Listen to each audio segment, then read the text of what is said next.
It's a very good morning. Thank you for joining us this morning. My name is Lungilele Makakula. This is the Monday edition of Kusile Breakfast Choice, the 5th of January 2026. Happy New Year, and thank you for tuning in this morning.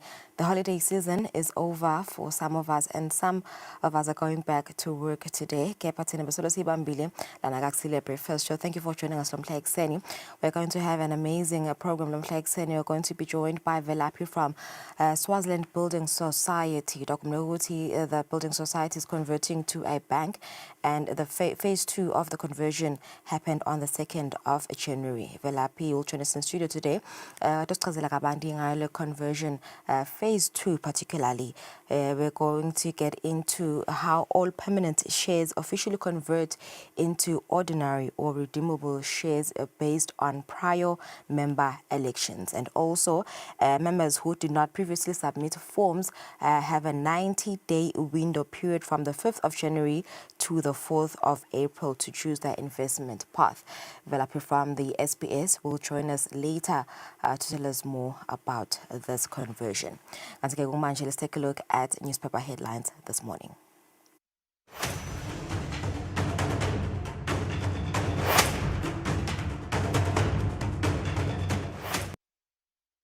All right, so starting off with the Eswatini Observer, leading stories this Monday.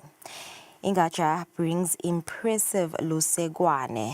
His Majesty King Mswati III leads thousands of Ingatsha in song and dance during the delivery of Lusegwane at the Eswatini royal residence yesterday. And this marks the climax of the sacred ceremony, as tomorrow is the main Ingwala Day. And in other news, woman's 400,000 Malangeni dead. She took my 38,000 Malangeni. The latest victim narrates how she is struggling financially after trying to help the woman who owes at least 400,000 Malangeni to women she borrowed money from.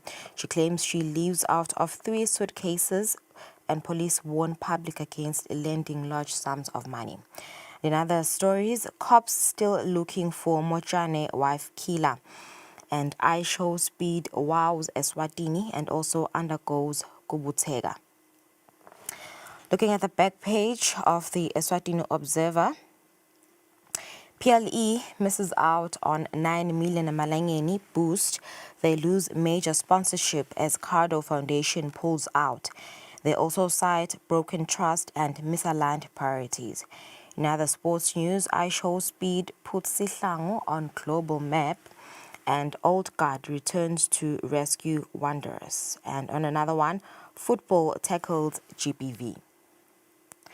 Moving on to the Eswatini Daily News, leading stories this Monday. Kwasa Ulamnyama Ingatsha delivers Lusegwane before their majesties. The return of the Ingatsha signals the nearing of the climax of the annual ritual, which symbolizes renewal and unity. And in other news, construction downturn raises questions over growth, sustainability. And on another one, motorists warned of dangerous road damage on Maguka Dam. And a global YouTube star show speed undergoes Kubutega. Moving on to the back page of the Eswatini Daily News, PLE loses 9 million Malangeni Charity Cup deal. New potential sponsor cancelled contracts just before Christmas Day. And on another one, Insingize disarm buffaloes in end GPV tourney. And that's it for our newspaper headlines. It's 4 minutes after 6. We go for an ad break and come back with our first bulletin. Tinzaba.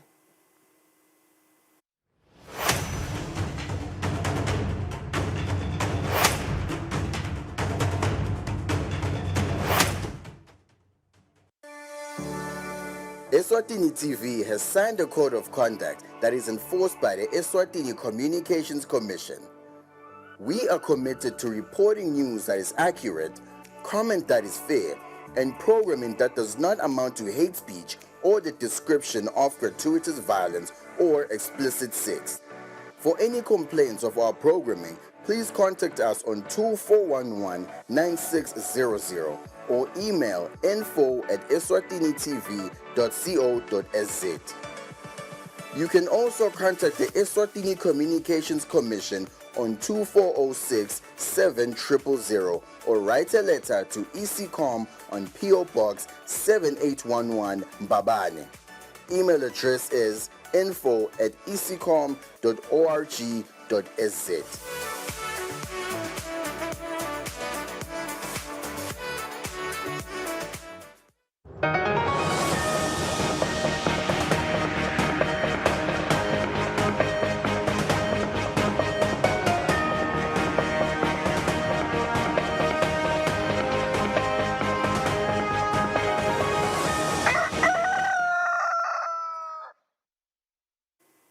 Asibenze sinivusele senimukele sikuvusela nawusanza kusivulela nathi tindzaba.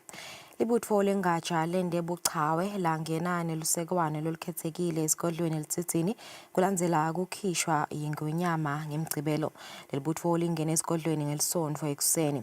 Kungena kwalo kuhambisane nekuthi lemukelwe liphindze lihlolwe yingonyama. Ingonyama itfole ukuthi ingatsha iwafake ngalokuphinziwe emandla yabuya naloludliwa tindlovu. Libutfo lichubekele esibayeni lapho lilahle khona lusekwane phambi kwayo ingonyama. Asike ngalesibili umhlaba utawuphelela esigodlweni elisithini emkhosini wencwala lenkhulu. Kungenelwa kwemkhosi wencwala tinkulungwane netinkulungwane tengatsha kuniketa lithemba lokuthi leSwatini litawuba nentfutfuko lesimeme njengoba titukulwane temaSwati titawulibamba ngenhlonipho live lato.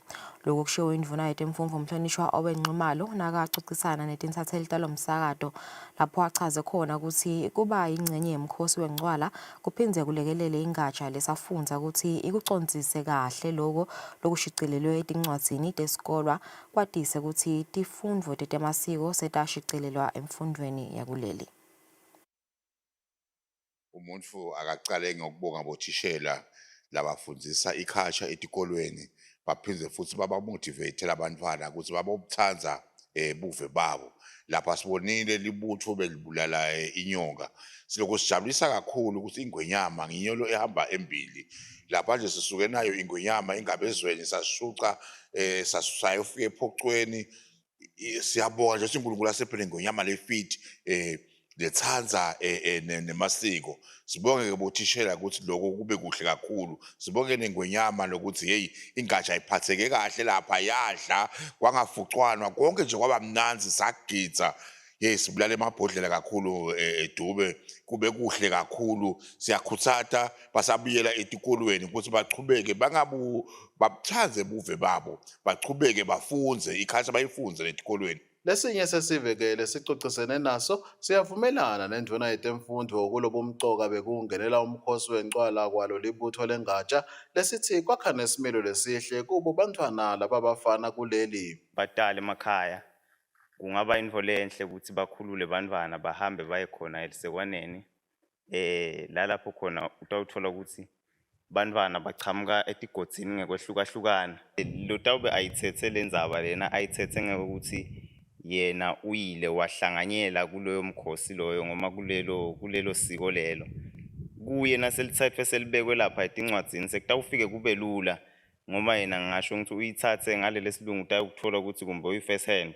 iBhayibheli yethu zomba ithi asihloniphe amakhosi ethu ala uthi lolo ngetulu sitamhlonipha njani yena sihluleka kuhlonipha lamakhosi ethu lesiwabona ngemehlo enyama.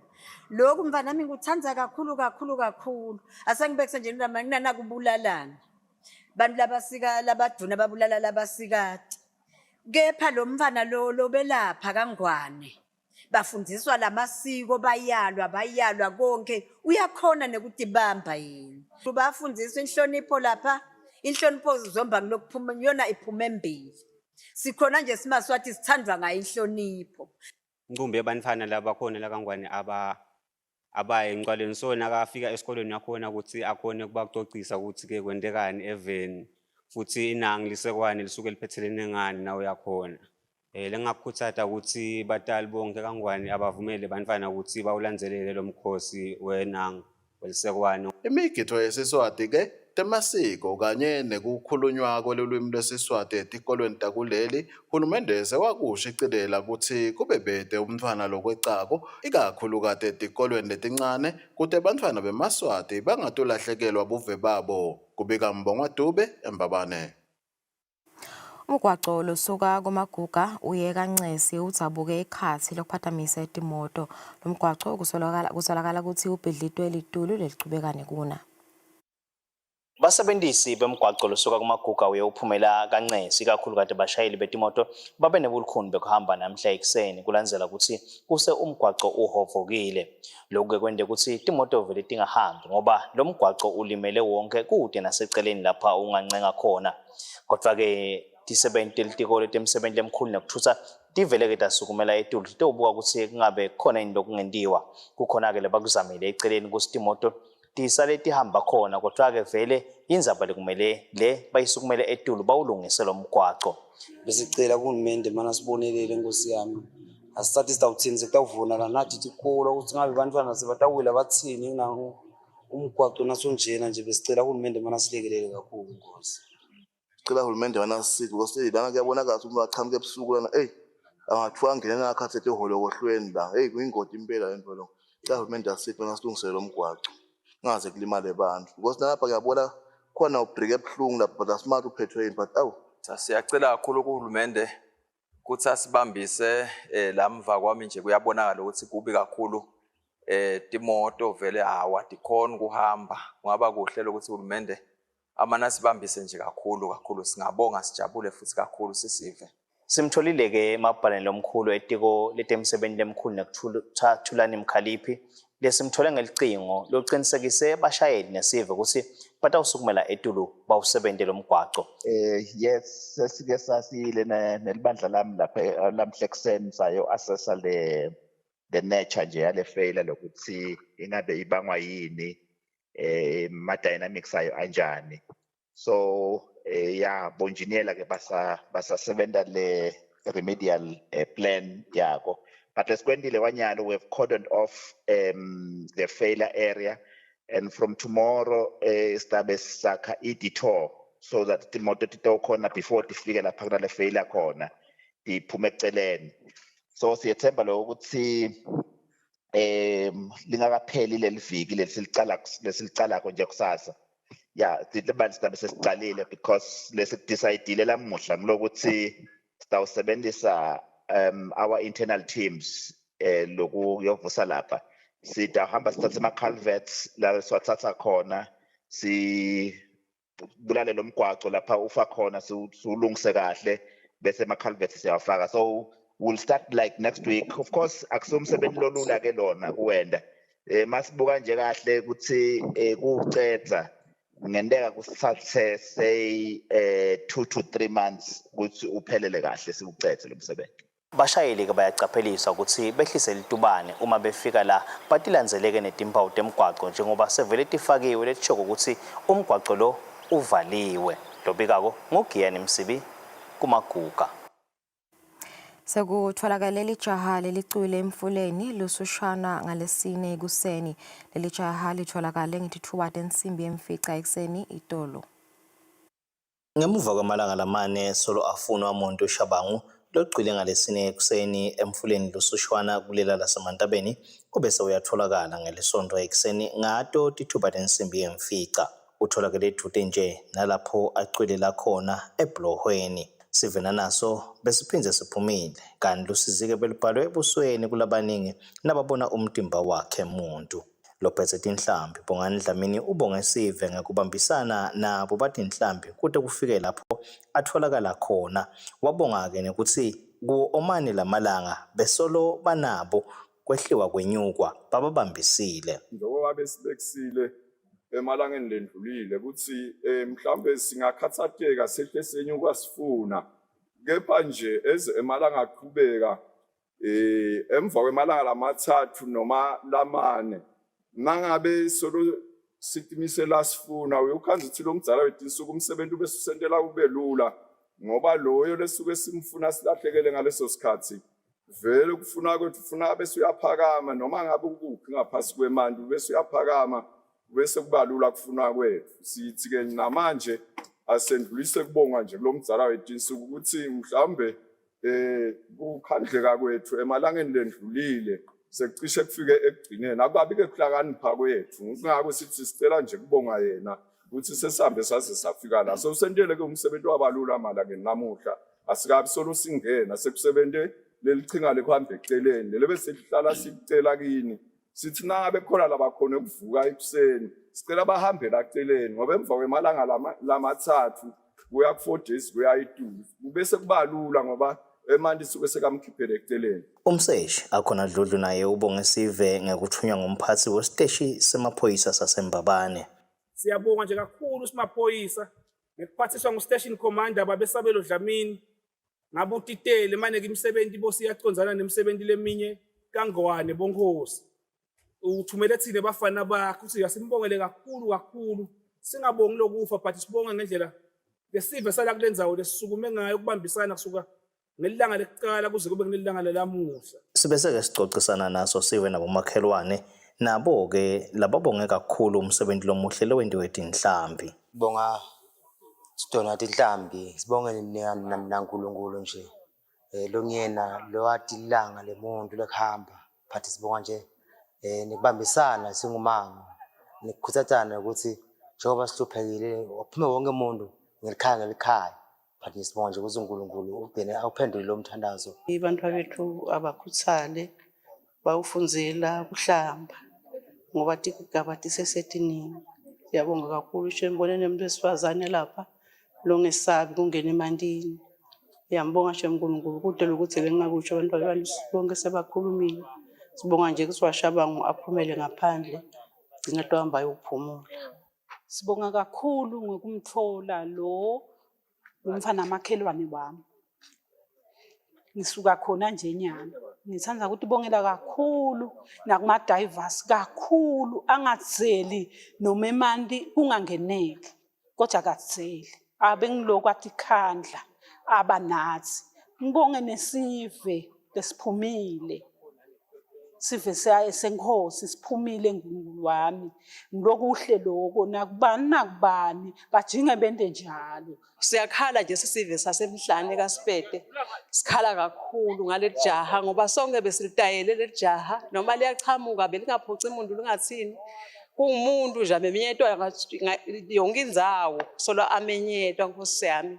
Singestele tihlobo bangani asimlibali ke nalona Nkosi yami lebeka sinaye ucela lusito kanti kudaleka naye inkosi siyamfaka naye kuloku bonga ukuthi siyamncestela wekunene kwakungasinhloso yakhe kodwa nje uNkulunkulu wathi ko egameni layo indungulu Nkosi yami nakuye wekunene ngoba kuningi ukukhuluma bese kukhona. Kubambisana nekusekelana etimeni leti njengaleti kuyabathuthutha nalabo labalahlekelwe. Lobika koNgiyani Msibi eMandabeni.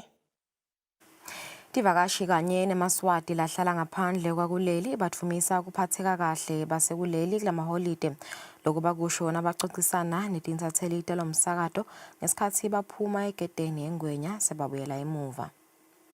Letivakashi tithi kuphatheka kahle endzaweni loyivakashele ngikona kwenta ukuthi uphindze ubuye kuyo ungasahambi wedwa-ke kodwa sewunetihlobo nebangani. Nalabo labangemaswati labakulamanye emave bathi kuvakashela ekhaya kuyabe lapha emoyeni njengoba kunekuthula nenthokomalo. Tiphindze tadumisa nekubonakala kwembutho wembube nesive emigwaqweni yakuleli letithi kutende takhululeka kakhulu tati kutsi tiphephile.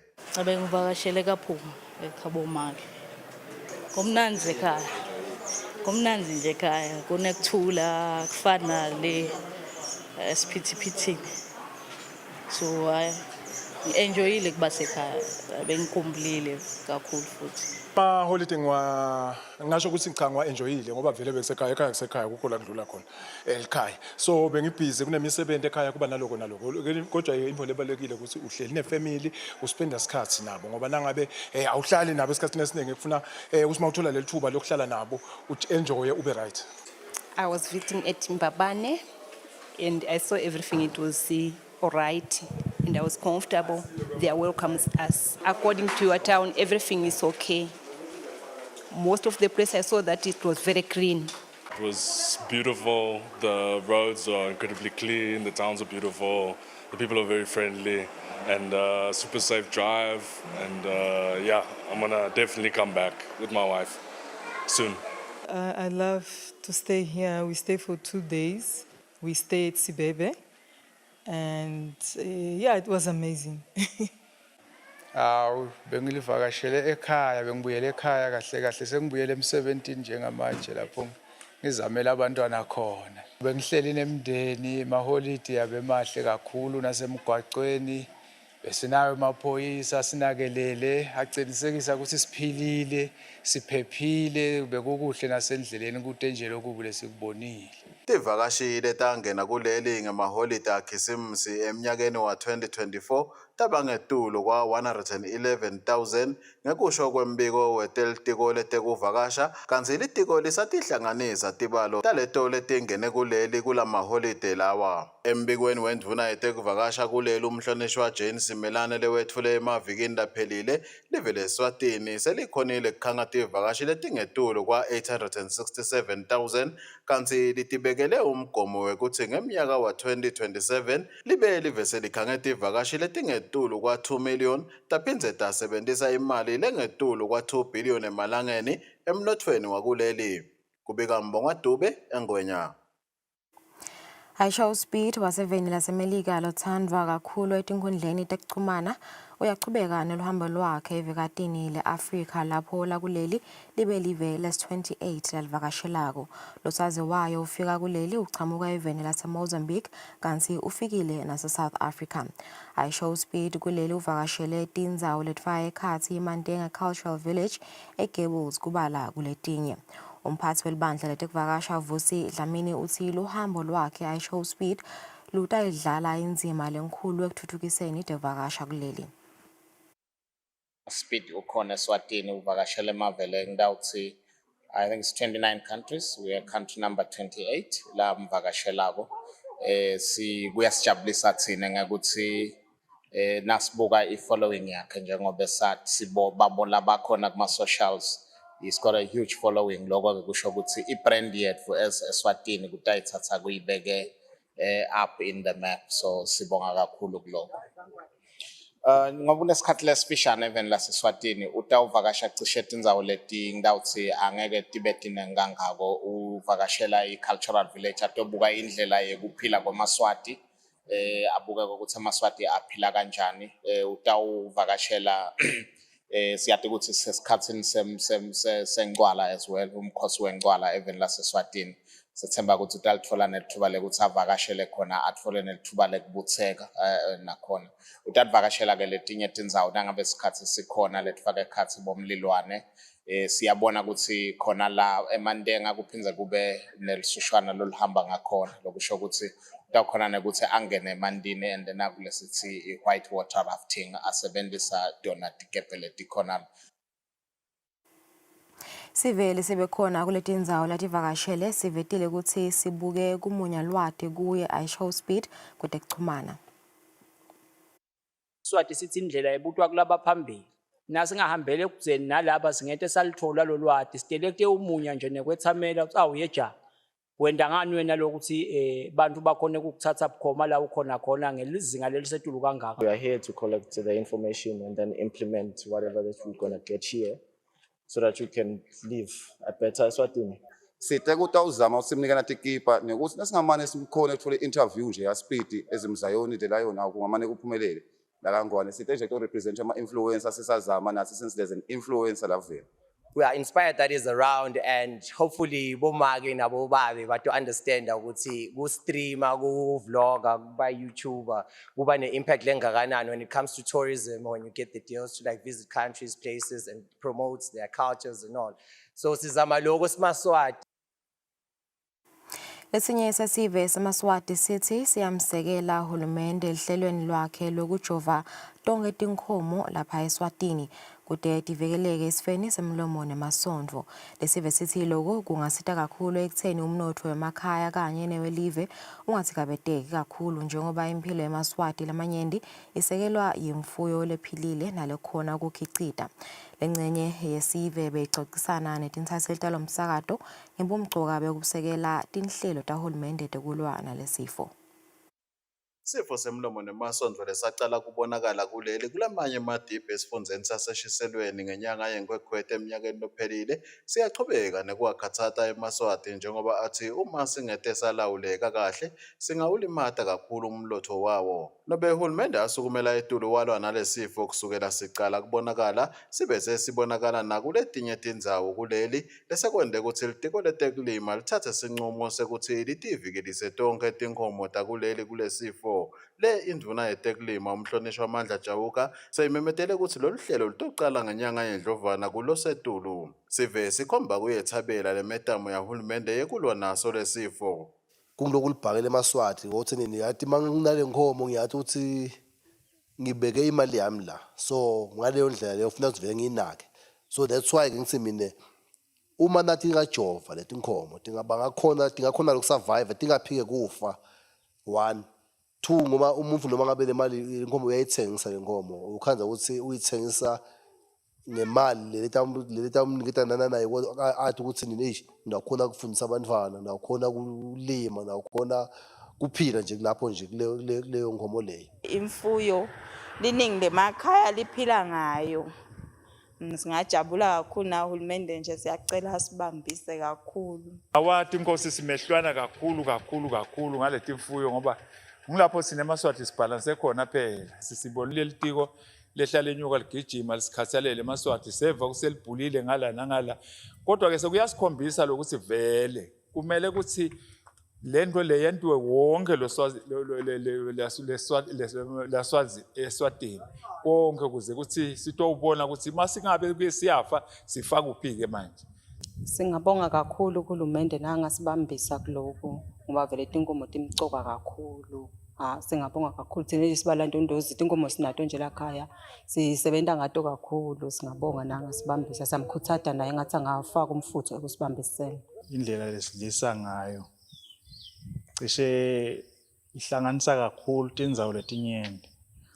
Kanti naleti nkomo lamakhaya nje silima ngato, sibhadala ngato, tikwelede nasesithe emitini siphuke kangaka. Ngeke ukhone noma bangathi lo mjovo ungu-R10 khona labangeke bakhone nalokuthenga.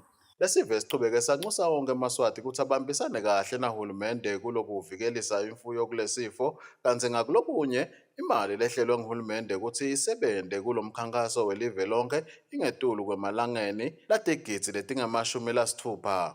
Kubika Mbongwa Dube eMbabane. Tigebengu tigcekeze esitolo eMandabeni ngebusuku bayitolo teba ligwayi nema coins. Letigebengu tibobose libonza lalesitolo. Ngekusho kwabuchopho waseMandabeni Themba Dlamini uthi kuyadumata ukuthi basibalele kube khona lababhola lubonza bagcekeza titolo. Letigangu kuthiwa tibe nje ligwayi nemali yema-coins kuphela. Letigangu kuthiwa tibhole libonza ngemuva kwalesitolo. Kuthe nje kuseni somabhizinisi wakhona la kule ndzawo Nkosiyami umlomdala naye athi utawuvula phela esitolo sakhe wakhanza ke lo monakalo lo. Tinkomba ke tithi shoti bafike ebusuku bashake lelibonza ngoba libonza leli lakhongolo lelicinile kodwa ke uyabona ukuthi kusenjetiwe kwapikwa kwavuleka ke nasikhala base bangena. Tindvo ke lokubonakala ngathi tithethwe ke emsakado wami kakhulu ligwayi nemasendi nje. Tindvo letifana boshukela bomarice cha kubuka ngathi akukathintwa umsakado wami. Soyabona nje ukuthi bafana kumbe balandzaweni noma ke bekhamba noma ke syndicate lele fike kunasigaba naso. Kukhona ke lijam sakade lele lisituphe la titolo. Siyabona ke shoti lo moya walo wasewela kulabanye ngoba nakufike lona kuye kwendeke lo monakalo kodwa ke baseseligcinile bona bakazidlodlolisa ekhatsi ejeleni nakhona kulamanye amacala lafana kona nekubamba inkunzi nekudekeza titolo. Sesiyabona ke ukuthi shoti sathi nakuhamba yena sathi hayi kumbe kutawuthi ugozolo sekuyabonakala ke ukuthi shoti kumbe lembewu lembi nalehlupha kangaka shoti bese ivele inabile. Ingakho kunje emsakade umlomzala nje asongena etindlekweni ukuthi abhucele enyezaka abeke lesinye isiteni phindze futhi ambonye.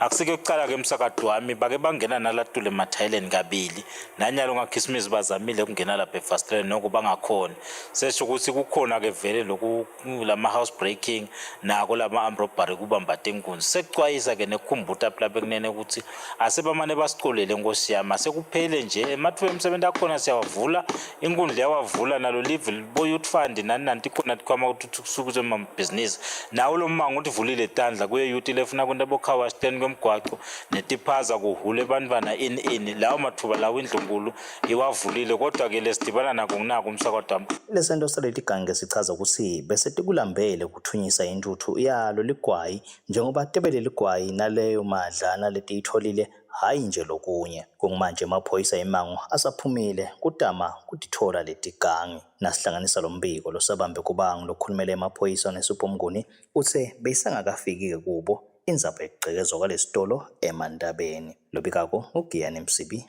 useMantabeni.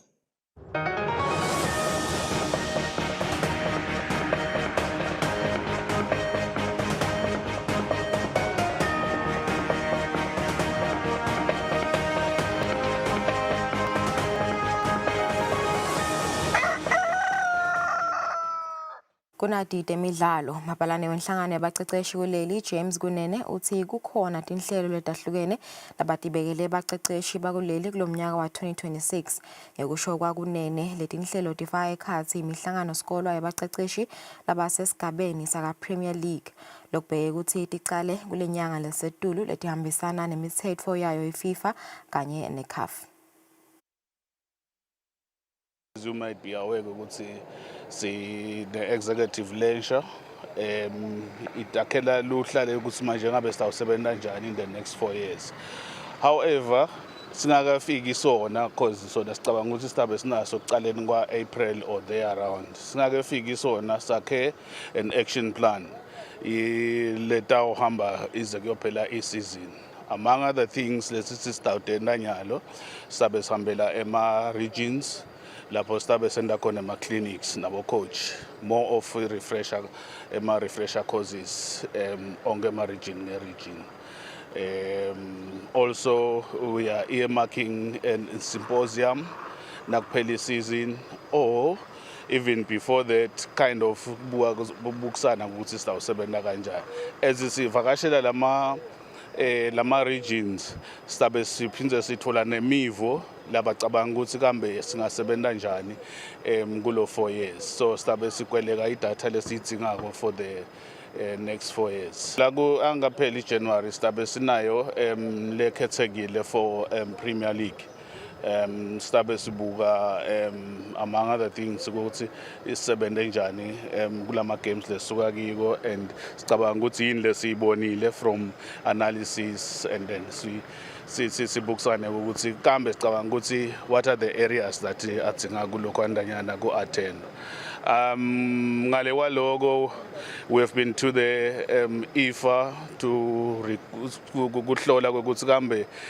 the CAF causes abuya nini usembisile IFA ukuthi kulomnyaka lona ayabuya so ema-causes abakhululeke bo-coach akhona akhafu akhona a-IFA and nathi thina si-association sinawakethu emalokhwandanyana ema-follow-up workshops say.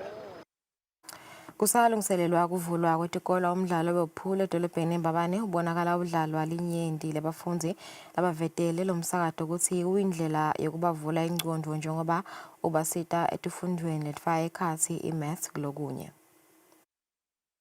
Sekusele amaviki lambalwa ukuthi tikolo tivulwe kulomnyaka wa 2026. Bafundzi basalungiselela kuvulwa kwetikolo kukhona labanye labachubeka nemidlalo lehlukahlukene. Edolobheni eMbabane bakhona-ke bafundzi labachubeka nemidlalo wepool. Labafundzi bathi lokhu kuyindlela yokuthi bavule ingqondo basalungiselela kubuyela etikolweni. Ngiyaka form 5 ngacala ukudlala ipool ngiseka form 2. Futhi ipool ke yangisitaya ukuthi ngirelax ngingazali uma bengine stress nje ngiyakhona ukudlala ipool because one of my favorite sports plus ngiyangizali ngiyakhona nje ukuhlala nje ngingindi imikhuba njengalabanye bamfana ngiyakhona nje ukuhlala constant la kule snooker wala sports siyangisida nje ezinjenge maths ngiyakhona calculate ukuthi mangishaya lana lena ngiyibeka kuphi le bhola mangishaya le white ball tobuya le white ball ibuye ime kuphi ngakhona lo calculator sita kakhulu lapho kule maths vele.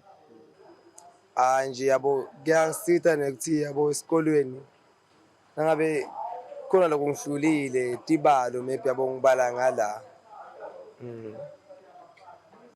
Simon Thabetselo ongithishela uthi utinika isikhathi asitshela abafundi njengoba kukhona lapho umdlalo wepool uhlanganisa khona abafundi kanjalo nesifundo semaths nesephysics. Nalokuthi ezusadlala la kuningi lokufunda ku-bisector ema-English kuyaba sithi especially for mathematics njengesifundo esingathi silukhonyana kulabanye babo bantwana. Ngicabanga ukuthi nalokuthi kuyabagcina thenini bahambe bakhandise mhlambe sebahambe sebaya ematshwaleni bayobhema nyawo nje kunanama-drugs nanabo ma-26 so at least umntwana nakala liyashona nje solo alana angabonisi elishonile solo at-keep-a busy umntwana. Ngicabanga ukuthi kumqoka kakhulu ukuthi angatilungiselela njenyalo ukuthi kodwa njengoba sithi tovulwa nakangamane akhone ku-focus back to school work using this time it refreshes lo mntwana ukuthi akhohlwe mhlawumbe-ke ngalokunye lokhu lebekangacabanga noma la-experience-ile kumvusele engqondo ukuthi sele abuyele esikolweni seka-refreshed. Eminyakeni lophelile inhlangano ledlalisa lo mdlalo yasayina sivumelwano nenhlangano ledlalisa imidlalo yetikolo ukuthi kusayiwa phambili umdlalo wepool ube nemiqhudelwano lehlukahlukene yetikolwa. Globika kwethu ndzabeni temidlalo uGiyani Msibi naFabrice Msonera eMbabane. Sitiphetha tindzaba tetfu ngaleto temidlalo hlala naso ngayendzawo nasibuya sikhuluma nga-phase 2 we-conversion ya SBS2 libhange.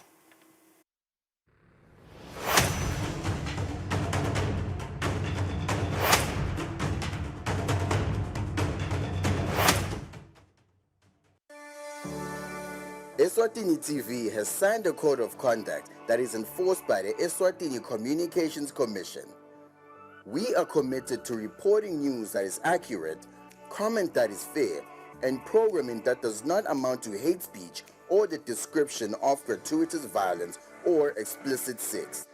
For any complaints of our programming, please contact us on 2411-9600 or email info@eswatinitv.co.za. You can also contact the Eswatini Communications Commission on 2406-7000 or write a letter to ECCOM on PO Box 7811 Mbabane. Email address is info@ecom.org.sz.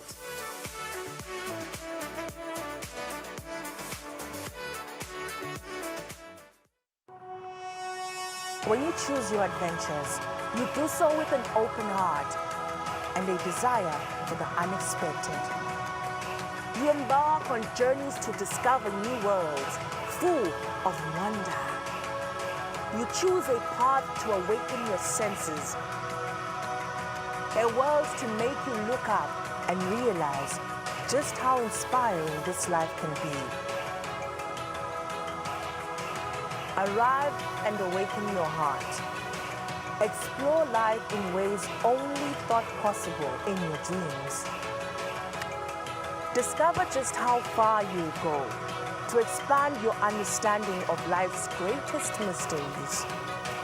There's just one place on this planet with so much to offer.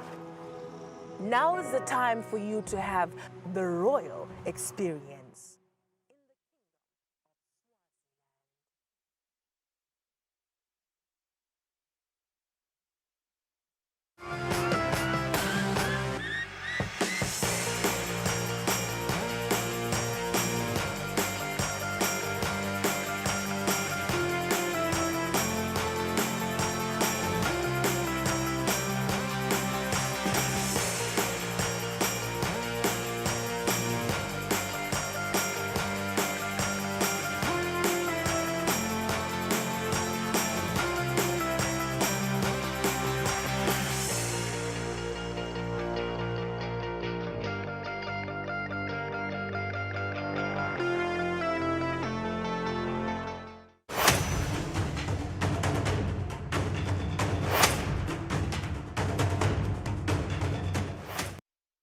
Welcome back. Thank you for staying with us. As mentioned earlier, we are now joined by Velapi Dlamini from the Swaziland Building Societies, the manager legal there. We are here to discuss the phase 2 of the conversion of the SBS to a fully fledged commercial bank. A very good morning and welcome, Velapi. Thank you for joining us here on Kusile Breakfast Show. What a journey it has been for the SBS. Finally, you've reached a major milestone. You're on the final stretch of the conversion process. What does it entail, really, the phase 2, the final stretch? Okay, good morning, Lulu, and good morning to viewers at home. We are happy to say now we have reached the final stage of the conversion. I'm sure you will recall that the last presentation we were here, we were talking about getting ready for the register date. The register date came in on the 2nd of January 2026. Now the last stage of the conversion is now the last period, which in our last conversation I called the initial period. Currently now what is happening within the SBS Bank Eswatini, which has now been registered as the company, is that the members who were members of the building society have actually received 2 classes of shares now in the company. Those are the ordinary shares for those who elected to get ordinary shares. We are now in the process of generating those share certificates for those members. And today we will be busy beginning the printing process for those. And then for those members who are holding redeemable shares, now it is the period where they then have the option again, as I presented the last time we were here, for them to make a decision on what they want to do with their redeemable shares. Okay, so how long do they have? Because I remember there were the submitted forms. What happened to those that still have not submitted forms? Okay, this period is mainly for those members who did not make any decision in terms of what they want to do with their permanent shares. So now they have a period of 90 days from the 2nd of January, within which to either choose to get ordinary shares, or choose to get their funds in what we call a term deposit account. So the redeemable shares, by their nature, they are meant to give the members, maybe those who did not attend the special general meeting, maybe those who were not able to do anything up until now, so that they are not in any way negatively affected by the process. So they are given the opportunity to come and make a decision. But even then, even if members are not able to come and make a decision, they are not in any way going to be prejudiced by that. Even after the 90-day period? Even after the 90 days period. What will happen at 90 days for those members who will not be able to come through to visit the branch to make a decision? What will happen is we will now voluntarily redeem the redeemable shares into the term deposit account. Yes, the term deposit account will be an account that will actually be almost similar to the permanent shares which they held prior to the conversion. So their rights are not in any way impacted by the conversion. Okay, so clearly it's clear that as the bank grows, Nkosi, the value of their shares will grow as well. This will create wealth for local shareholders. Let's talk more about the benefits for shareholders with this conversion. Oh yes, definitely, because now we are no longer a building society, we are a company. And we know that when a company grows, the value of the share grows. And a member of that a company also at the same time is likely to receive a dividend whenever dividends are declared. So the value of the shareholders will grow, and they will have wealth. You will recall that the last time I also talked about the monetization of their ordinary shares. after the initial period. So the members are not likely to be stuck with their ordinary shares post this conversion. They will still be able to monetize their ordinary shares through the over-the-counter trading platform that we are currently developing. And soon as it is developed and up and running, members will be able to then monetize their shares. For those particularly who are short-term investors, but for those who are long-term investors, they can keep their funds, their ordinary shares, and then deal with them as and when they want to. Yeah, as I said, Nkosi Kuti, the SBS has reached a major milestone for over a decade. Soloni Zama to make this a success. Let's talk about the journey it has taken SBS to fully convert to a commercial bank. Okay, thank you very much, Lulu. It's been a journey, a very, very long journey. Back in 2012, back in 2002, and again when we picked up the momentum sometime in 2020, 2021. It's been a difficult journey because converting an already existing entity is unlike starting one afresh, where you will just define the parameters of the company. So we've had to engage in several and many consultations with the regulators, particularly the primary regulator for the building societies in the country, which is the FSRA, the Minister of Finance, as well as the central bank in the process of the conversion. Why was that necessary? It's because this is an entity that had existed for 60 years, and mostly it is the ordinary Maswati who are the owners of the entity. So before we could actually convert and be able to meet all the necessary milestones, we had to make sure that the regulators are comfortable with the transaction that we are going to be entering into, and to make sure that all the rights of the members who are members of the building society are taken care of, and they are not prejudiced in any way, to the extent that maybe they may be made worse off, or they would not be able to get their funds if they want their funds out. So there has been a series of consultations, because it's very complex, because remember, we had to comply with the provisions of the Building Societies Act.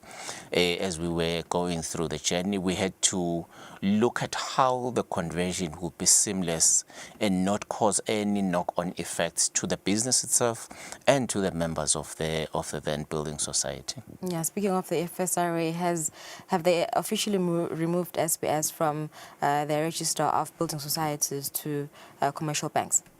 We are currently awaiting that correspondence from the FSRA, because soon as the company was registered, we did write to the FSRA, the central bank, and the Minister of Finance, and we attached the certificate of incorporation of the company. We believe that as soon as the FSRA is back from the Christmas holidays, we will receive that confirmation that the Swaziland Building Society has been struck off the register of building societies in the country. Okay, and I was just browsing through my social media, in particular Facebook, Nkosi. You know, a lot of people have been saying now that the SBS has converted, they'll open bank accounts. Have you anticipated the influx of clients that you will get after the conversion has been finalized completely? Definitely, we will have an influx of clients coming in, because as a building society, we were not able to offer some products that the other banks in the country offer, because our mostly on our lending side, we used to lend based on security that is there. So now we should be able to offer lending services to our customers without any requirement for security. We will be able to offer products like your overdraft, which we were not able to offer. We will be able to offer a motor vehicle finance, and we will be able to now bank even a bigger commercial clients, because there were limitations limitations in terms of the Building Societies Act, which now the benefit of being a commercial bank, those limitations are no longer there. So the growth trajectory of the building society for the shareholders is very much likely to be good, and even for the customers in general, who are actually banking and have been banking with us as a building society, then are now going to get the benefit of being fully banked by the building society, by the SBS Bank Eswatini. Yeah, that's right. Congratulations for making it through. All right, that was Velapi Lamini, manager legal at the Swaziland Building Society, just giving us information on the final stretch of the conversion of the SBS to a fully fledged commercial bank. Let's take a break. So we are going to match.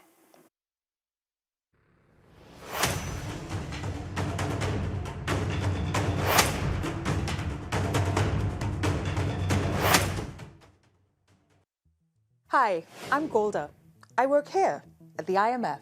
Our aim is to provide the best possible advice on economic policy to our member countries, helping them to create conditions so everyone prospers from economic growth. One question our economists are always getting: how can we reduce poverty and foster inclusive growth? There are a few ways to think about it. Some say the government should be heavily involved in the economy, with regulations to keep people safe and high taxes that fund and support a healthy, well-educated and inclusive society, even if it's at the expense of higher growth. Others believe that the government should have little or no part to play in the economy. Lower taxation means more money in everyone's pockets. More individual freedom, they say, means more economic growth overall. But maybe there's a target we all could be shooting for: the best policies on inclusion and growth. Essentially, inclusive growth is about making the economic pie bigger and sharing those slices more widely. So, how do we get there? By aiming for a middle ground. Both sides mostly recognize the need for social safety nets, public pensions, unemployment insurance, food programs. These measures prevent extreme poverty and provide a basic standard of living. At the IMF, inclusive growth is central to our work because reducing poverty is in everyone's interest. Part of having a free and equitable society is ensuring we all benefit from its growth, no matter who we are. And it's not just about creating a fair and equal chance to succeed for individuals, regions, or countries. It's about distributing growth fairly for future generations too. Overall, inclusive growth is based on the idea that wealth creation, economic freedom, and equal opportunity can and should coexist.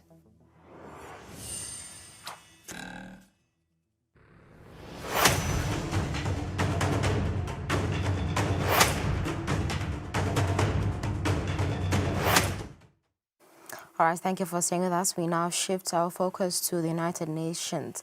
Assistant Secretary General Khalid Kari told the Security Council that on 26 December, Israeli Prime Minister Benjamin Netanyahu announced Israel's official recognition of Somaliland as an independent and sovereign state, a move rejected by Somalia and criticized by several regional actors.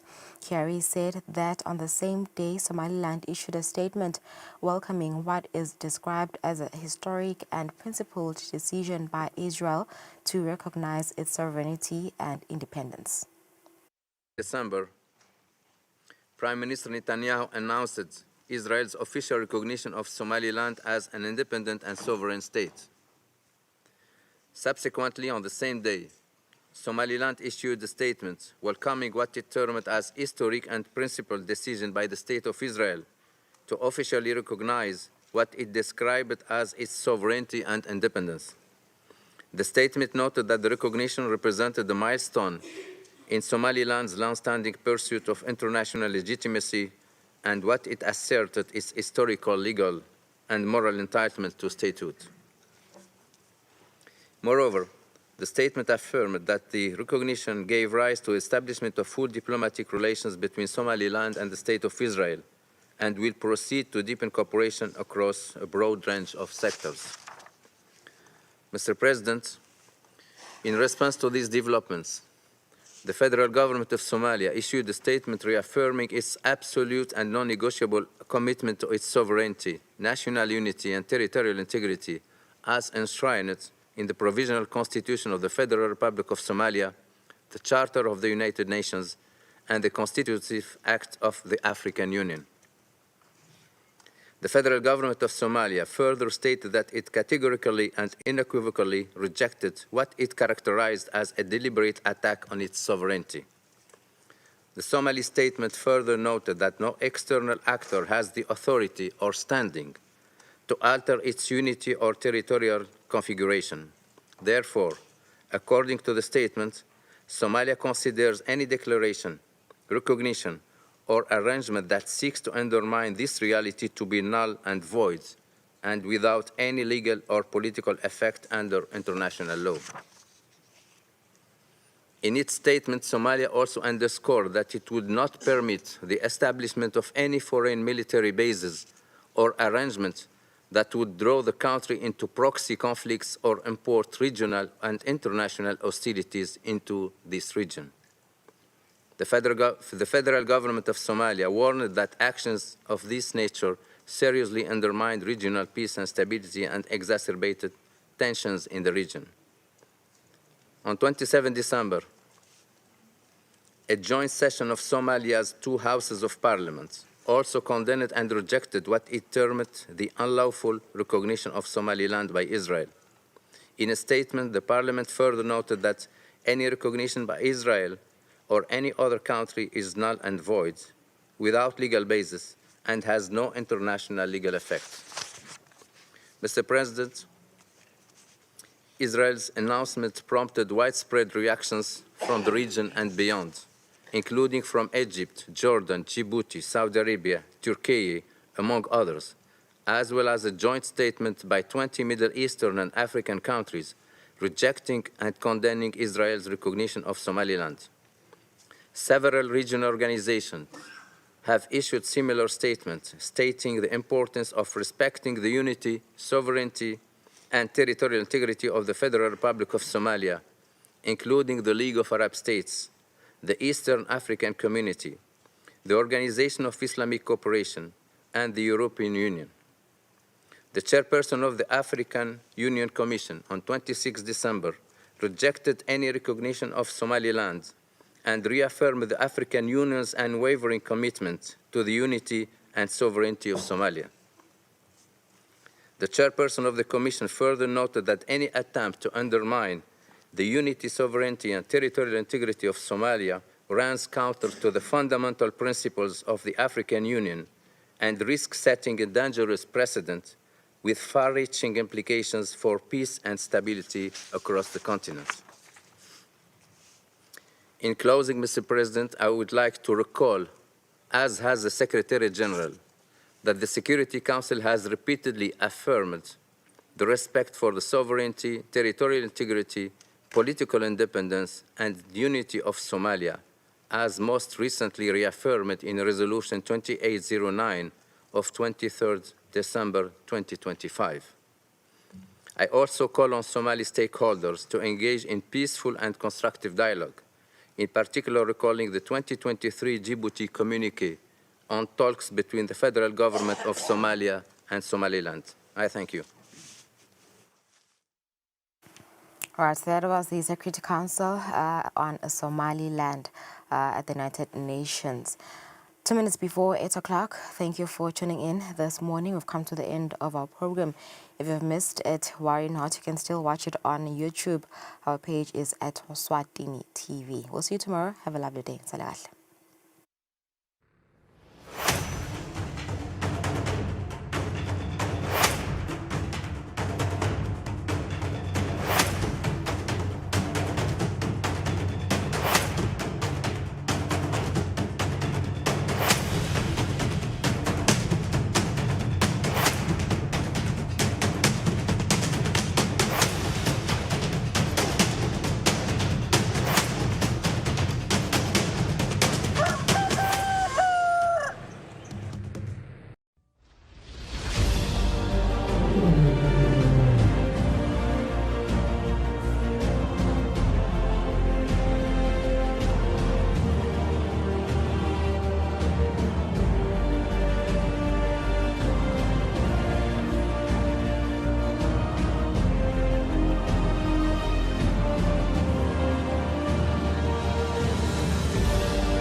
The day you take Christ into your life, you begin to walk in a blessing.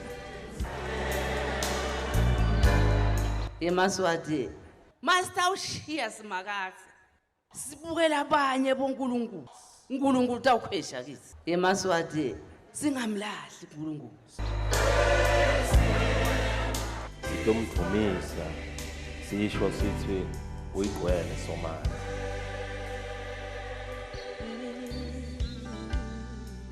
mase ubutholile lobungcwele hlala ungilongcwele ningesabi nimaswati, this is our season. Nguye idolo, nguye namuhla, nguye nakusasa. Kwaba nguyafa 7 kwaba ngeso sikhathi ukuthi thina nawe sihlale phansi sive uNkulunkulu wakhulumisana netimpilo tethu ehlelweni lelithi siyakudumisa hlelo lecala ngqa eminyakeni wa 2026 hawo ngempela sethemba ukuthi